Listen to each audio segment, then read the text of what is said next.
Hi, welcome to another UFC fight predictions video. This week we have UFC Fight Night, Randamie versus Lad in Sacramento, California, live from the Golden One Center in 2 days, 0 hours, 34 minutes, and 28 seconds from the time I'm currently making this video, so let's get into it. The first fight is between Benito Lopez and Vince Morales. Morales looks to be the smaller guy in this fight, but does have good striking and power. Morales has gone to decision in the last 3 of his fights, and has only lost one of those decisions to Song Yadong, who's a savage. Lopez has a 3-inch reach advantage and is a taller guy in this fight. Lopez has okay striking and his punches are hard to predict, so that might give him a chance to catch Morales.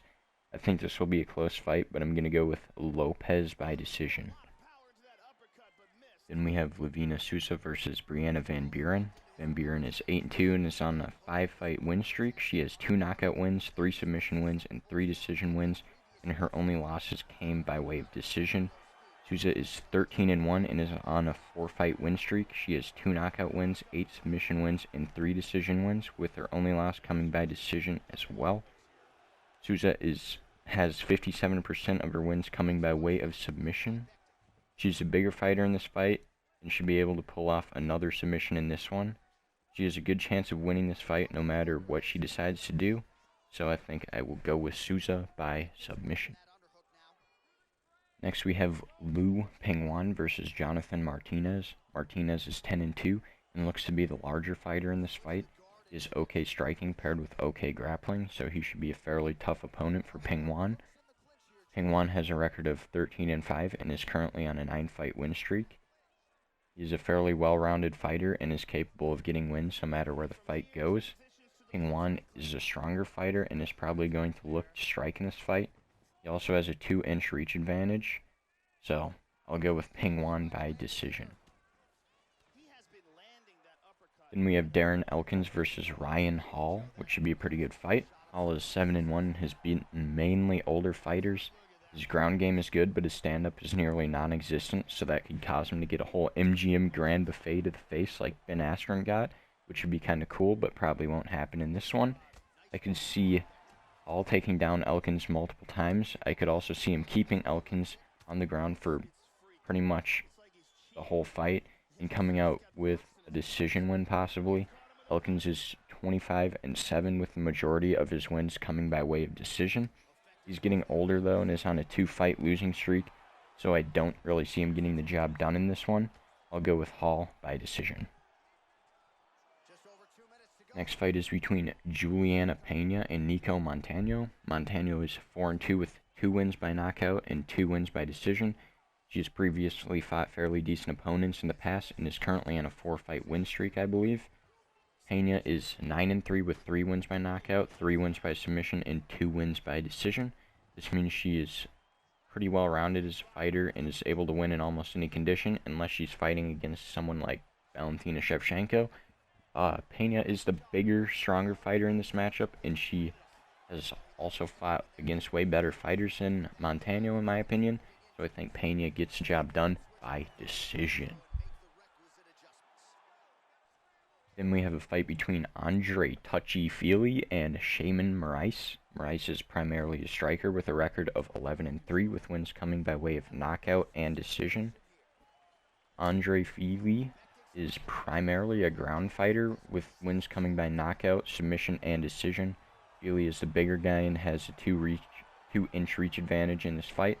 I see Feely being able to really control the pace of this fight, and I see him being able to edge out a decision win. Next fight we have is between Mike Rodriguez and John Allen. Allen has a record of 13-5, which is not that amazing.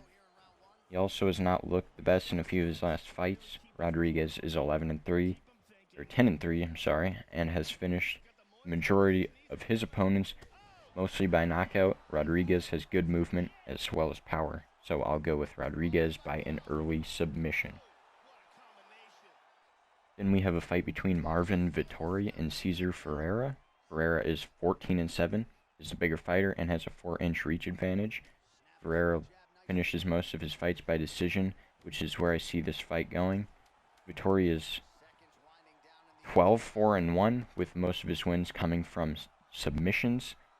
I don't see him being able to pull off a submission against Herrera, but I do see him being able to take him down and beat him up pretty good, so I'll go with Vettori by decision. Next, we have a fight between Carl Robertson and Wellington Turman. Turman is 15-2 and gets most of his wins by way of submission. He is also currently on a 4-fight win streak. Robertson is 7-2 and has lost 2 of his last 3 fights. And in the fight that he did win, he beat Marshman, which isn't saying much, so I'll go with Turman by a quick submission. Next up, we have Josh Emmett versus Mirsad Bektic, which is a fight you see in the background. Bektic is 13-1. He likes to grapple. He takes a lot of punches, which is bad against a fighter like Emmett. Emmett is 14-2. He has very good power on his strikes, and he has good cardio. I don't see Bektic being able to take Emmett down hardly at all in this fight, so I'll go with Emmett by a late TKO.